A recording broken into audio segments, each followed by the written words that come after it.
बच्चों आज की इस क्लास में हम लोग seven Gulmohar golden jubilee edition the chapter 1 the MCC को पढ़ने वाले हैं। इस चैप्टर के जो लेखक हैं वो आर के नारायण हैं। इस वीडियो में हम लोग इस चैप्टर को हिंदी में समझेंगे। तो बिना किसी देरी के चलिए चैप्टर शुरू करते हैं। एमसीसी को पढ़ने से पहले हम लोग थोड़ा सा इसके राइटर के बारे में जान लेते हैं। ठीक है, राशीपुरम कृष्ण अय्यर नारायण स्वामी इनका पूरा नाम है। ठीक है, आर के नारायण। ठीक है, वो एक इंडियन राइटर हैं और नॉवेलिस्ट हैं और known for his work set in fictional south Indian town in Malgudi. ठीक है, एक फिक्शनल साउथ इंडियन टाउन है इनका मालगुडी के नाम से, इसी के लिए ये बहुत ही फेमस है। ठीक है, मालगुडी जो फिक्शनल टाउन नेम है वो इस नेम से काफ़ी प्रसिद्ध है। ठीक है, अब क्या कह रहे हैं कि स्वामी एंड फ्रेंड्स रिटन इन 1930 1930 में उन्होंने एक नॉवेल लिखा जिसका नाम स्वामी एंड फ्रेंड्स था। ठीक है, जो कि 1930 में पब्लिश हुई थी। वो इनकी पहली नॉवेल थी और based on many incidents from his own childhood. ठीक है, ये जो नॉवेल थी ये इनके चाइल्डहुड की बहुत सारी घटनाओं पे बेस्ड थी। तो स्वामी एंड फ्रेंड्स, जैसा कि ये नॉवेल जो है वो अपने नाम से ही आपको कहीं ना कहीं समझ में आ रहा था कि स्वामी और उसके दोस्त। तो हो सकता है ये स्वामी यही हो, ये देखिए उससे कुछ ना कुछ ये ऑटोबायोग्राफिकल नॉवेल भी कहा जा सकता है बच्चों। तो आपका ये जो चैप्टर है द एमसीसी, ठीक है, इसी नॉवेल से एक पार्ट है जो लिया गया है। ठीक है, इस पोयम ओ सॉरी इस चैप्टर में हम लोग को मालगुडी क्रिकेट टीम, ठीक है, मालगुडी क्रिकेट क्लब ये इसका नाम है बच्चों। मैं अभी आपको नीचे दिखाऊंगी तो उसके बारे में दिखाएंगे। यहाँ पे जो स्वामी है और उसका जो एक दोस्त है राजन। ठीक है, ये इन दोनों दोस्तों की मैं पिक भी आपको पहले दिखा देती हूँ फिर आगे बढ़ती हूँ। देखिए ये देखिए बच्चों, ये स्वामी है और ये उसका फ्रेंड है राजन और एक और दोस्त है, बट इस चैप्टर में आपको उस दोस्त का सिर्फ नाम मेंशन है लेकिन और ज़्यादा कुछ मेंशन नहीं है। तो वो एक पूरे नॉवल में है, बट आपको एक थोड़ा सा पार्ट पढ़ना है तो हम लोग उसके बारे में डिस्कस नहीं करेंगे। तो बेसिकली आप इतना जानिए कि ये जो दोनों फ्रेंड्स हैं वो आपस में क्रिकेट टीम बनाने की सोचते हैं और वो पर्टिकुलरली उस क्रिकेट टीम को क्या नाम देंगे उसी नाम के बारे में पूरे चैप्टर में डिस्कस करते हैं। तो चलिए बिना किसी देरी के चैप्टर शुरू करते हैं बच्चों। कह रहे हैं कि Swaminathan had not thought of cricket at something that he himself could play. He was of course familiar with Hobbes, Bradman and Dulip and vainly tried to carry their courses in his head as राजम थे। ये दोनों friend है जैसा कि मैंने आपको बताया अभी, स्वामीनाथन एंड राजम।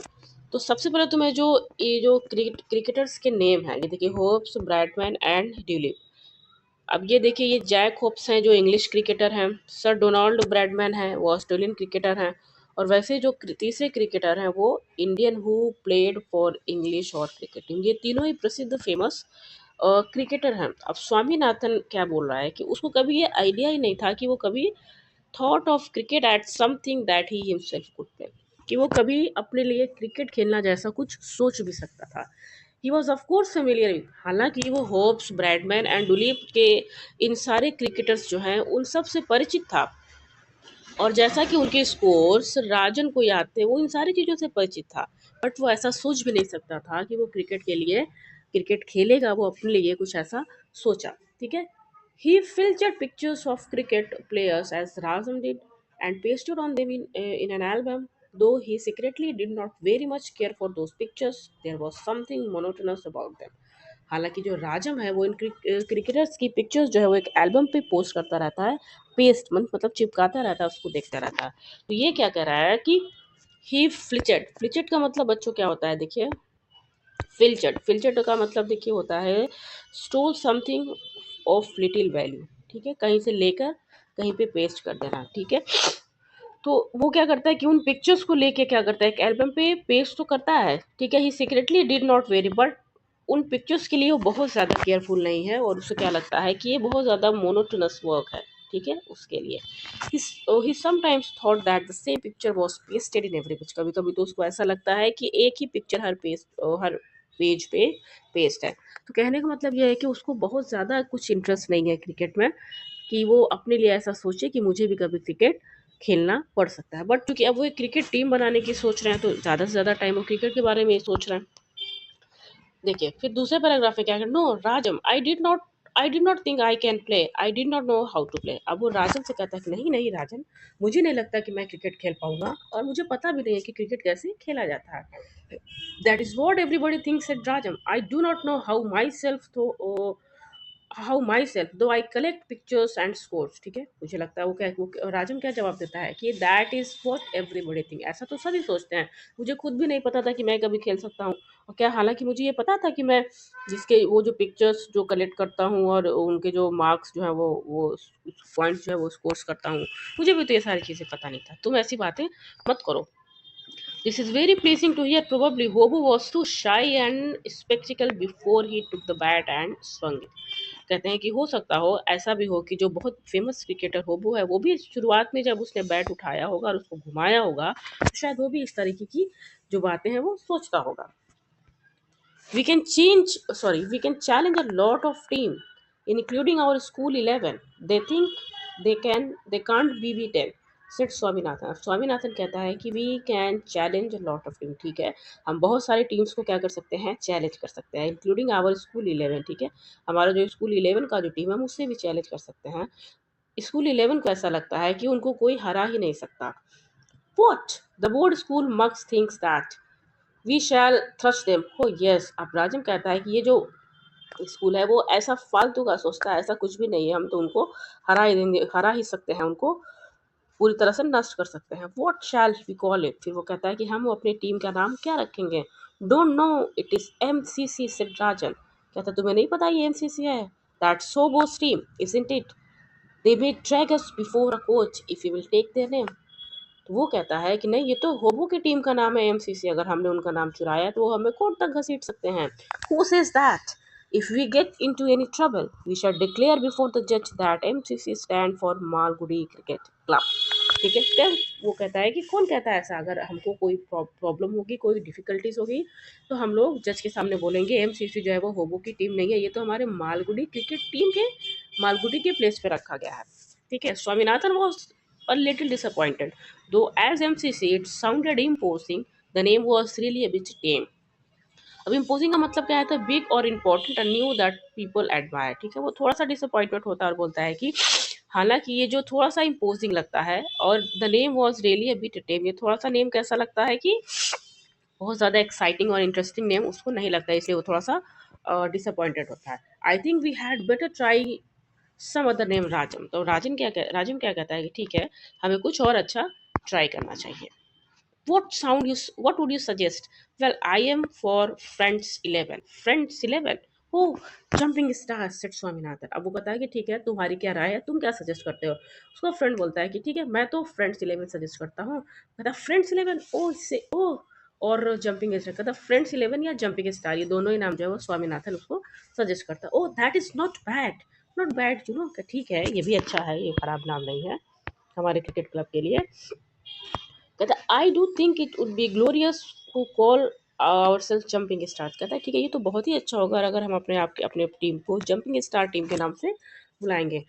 और उसके तुरंत बाद राजम instantly had a vision of a news paper report the jumping stars soundly threats the board high school 11। उसके बाद उसको एक न्यूज़पेपर को विजन करता है, उसको याद आती है जिसपे ये एक हेडिंग लिखी हुई थी। क्या हेडिंग लिखी हुई थी, the jumping stars soundly threats the board house high school 11, ठीक है।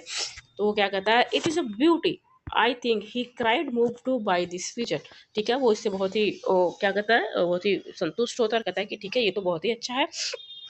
और वो धीरे से एक पेंसिल और पेपर लेता है और कहता है कि come on Swami, repeat the names that come to your mind, come to your head, ठीक है, उन नामों को रिपीट करो जो तुम्हारे दिमाग में आ रहे हैं। It would be better to have a long list to select from, ठीक है। कहता है कि हमारे पास अगर लंबी सी लिस्ट होगी तो हमको आसानी होगी उन नेम्स को, अच्छे नेम्स को सेलेक्ट करने में। We shall underline jumping star and MCC and give them special consideration, come on. कहता है कि ठीक है, हम सबसे पहले जो जंपिंग स्टार और एमसीसी को क्या करेंगे, हाईलाइट कर देंगे, उसको अंडरलाइन करेंगे और उस पर स्पेशल फोकस करेंगे सिलेक्शन के टाइम में, ठीक है। अब देखिए आगे बढ़ते हैं। Swaminathan reminded thoughtful and started friends 11 jumping star friends union. तो ये स्वामीनाथन जो है वो क्या करता है, इन नेम्स को रिपीट करता है, ठीक है। I have friends union already, Rajan Rajam said pointed to the list. अब राजम कहता है कि अरे फ्रेंड्स यूनियन तो पहले ही मैंने यहाँ पे इस लिस्ट में लिख रखा है। Swaminathan went on Excel Sawyer, Excel Sawyer, ठीक है। एक और नाम सजेस्ट करता है क्या, Excel Sawyer. I have got it, Excel Sawyer union champion 11, long pause, ठीक है। फिर वो इन दोनों नेम को रिपीट करता है और थोड़ी देर के लिए पॉज लेता है। अब देखिए क्या होता है नेक्स्ट पैराग्राफ में, are you dried up, Rajam said. अब राजम कहता है, अरे क्या तुम थक गए हो, बस इतना ही कुछ तुम्हारे माइंड में था, अब तुम्हारे आगे कोई आइडियाज नहीं आते हैं? No, if Mani were here you he would have suggested a few names मोर।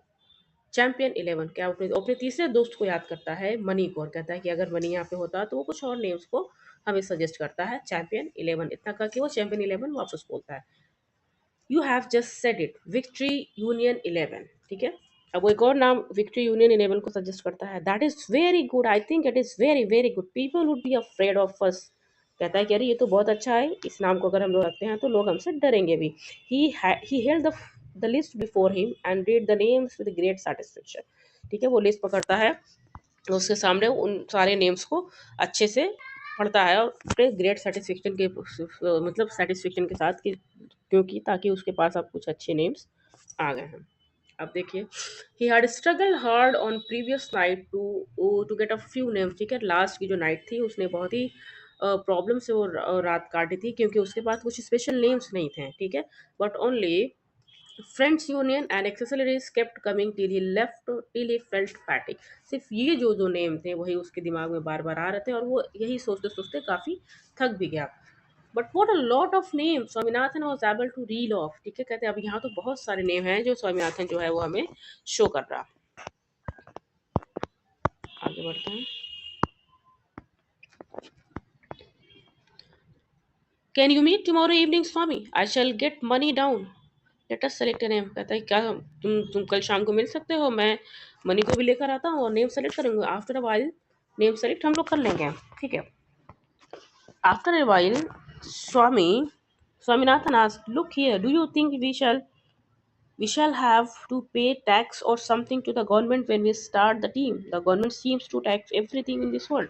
अब स्वामी जो है वो क्वेश्चन पूछता है कि क्या तुमको ऐसा लगता है कि जब भी हम टीम को स्टार्ट करेंगे तो क्या गवर्नमेंट को हमें टैक्स करना पड़ता है? भाई गवर्नमेंट तो हर एक चीज पे टैक्स लेती है आज के जमाने में।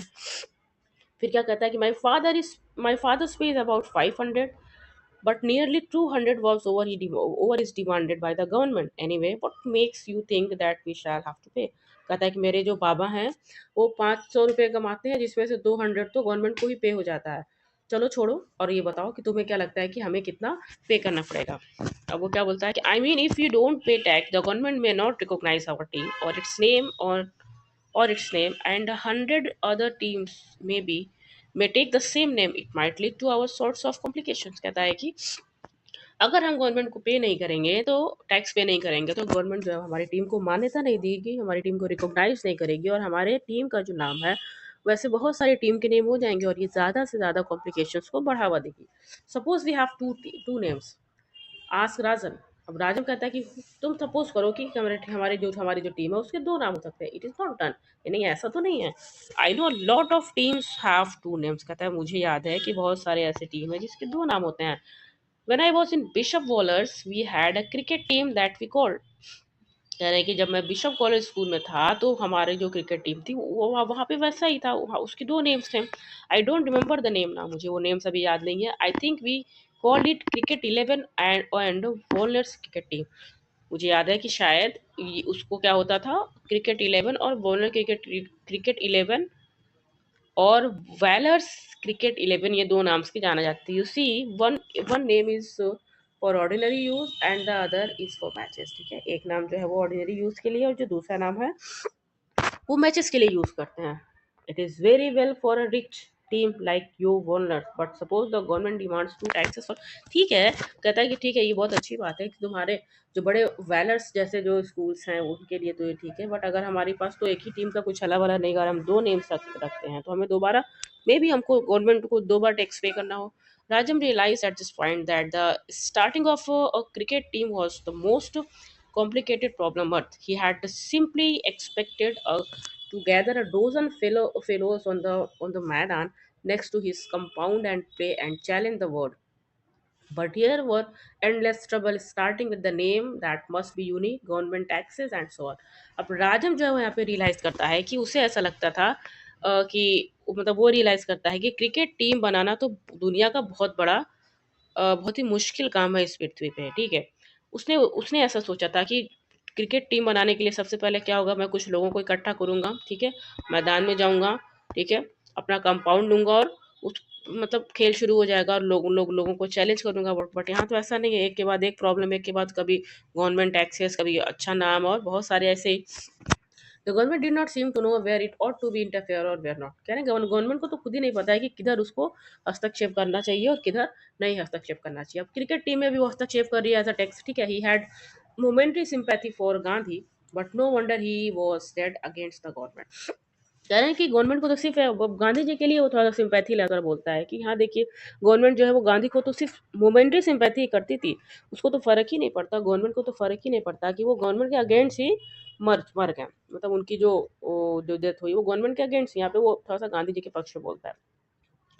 अब Swaminathan seems to be and expert in thinking out of out difficulty. अब स्वामीनाथन एक ऐसा बंदा है, थोड़ा सा यहाँ पे आपको एक मजाकिया लाइन मिलेगी कि वो किसी भी टेंशन को और ज़्यादा बढ़ावा देता है। वो ऐसा बंदा है कि किसी भी टेंशन को अगर आप उसके सामने कोई प्रॉब्लम लेके जाएंगे तो वो ऐसे आपको सोल्यूशन देगा कि वो प्रॉब्लम्स और भी ज़्यादा बढ़ जाएगी, ठीक है। He said even if we want to play whom we are to pay the taxes to। अब वो कहता है कि ठीक है, अगर हमें टैक्स पे करना है तो हम किसको जाके टैक्स पे करेंगे। स्वामीनाथन थॉट टू हिमसेल्फ, अपने आप में सोचता है, certainly not to his majesty और द वायसराय। कहता है कि क्या हमको उन वायसराय और मजिस्ट्री, अब ही इज मजिस्ट्री वहाँ के जो किंग है बच्चों, देखिए the story is set during the British rule of India. British rule में ये स्टोरी को सेट की थी, मैंने बताया ना 1930 की बात है। हमारा देश उस समय आज़ाद भी नहीं था, ठीक है। उस समय जो ब्रिटिश के जो किंग थे वो किंग जॉर्ज 5 थे, तो उन्हीं को वो बोल रहा है ही इज रजिस्ट्री। और वायसराय कौन होते हैं, someone who responded to the king और the queen and rule for him, ठीक है। जो उनके वायसराय होते हैं वो उनके रिस्पॉन्डेड होते हैं। तो क्या बोल रहा है कि क्या हमें उनको टैक्स पे करना होगा।